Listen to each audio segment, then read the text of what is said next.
The United States remains the worst affected country from COVID-19. The death toll has crossed an alarming 229,000. But these deaths are not mere statistics. That is what has inspired one artist to create a powerful memorial which captures the enormous scale of loss of life due to this pandemic. Here's more. From a distance, it appears to be a sprawling field covered in snow. Look closer and you will find a field covered with little white flags. Each flag is dedicated to one of the more than 220,000 Americans who have died of COVID-19. The memorial captures the enormity of loss inflicted by the pandemic. One could even say that its telling title, "In America, How Could This Happen?" questions the complacency and ignorance that has crippled the world's biggest economy. When I read in the newspaper in mid-August that 170,000 deaths was considered just a statistic, something inside me just flipped. I couldn't let that happen, and that's when I knew that I would be using my art to help people experience 175,000, because it's a number so large people can't really conceptualize it.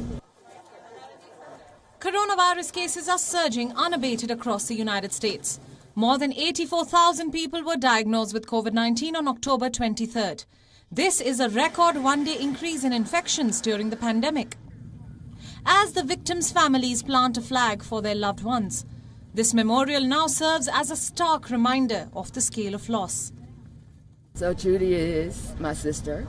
There's 7 of us, and she's the third oldest. She passed away on June the 5th. And so I was honored to be a part of this opportunity to share with the world our love for her,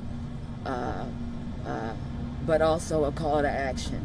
It's overwhelming. I mean, you hear numbers, but to actually see a representation with a sea of flags, it's mind-boggling that we are still having spikes and that it's still just as difficult now as it was as we heard about it earlier in the year. The artist has created the installation as a tribute to Americans who have lost their lives in the pandemic, and also as a call to action. She also set up 2 other groups of flags which send out another powerful message. One group had 25 flags, which represents the number of COVID-19 related deaths in New Zealand. The second group has around 1,675 flags. This denotes the people who would have died in the US had the country followed the same death rate pattern as New Zealand. The powerful contrast stands as a wake-up call for the Trump administration. In an election year, the US president has been heavily criticized for his handling of the coronavirus crisis. It remains to be seen if America chooses to stick with Donald Trump as the country goes to polls on November 3rd. Bureau Report, WION, World is One. Co-presented by Skoda. Simply clever.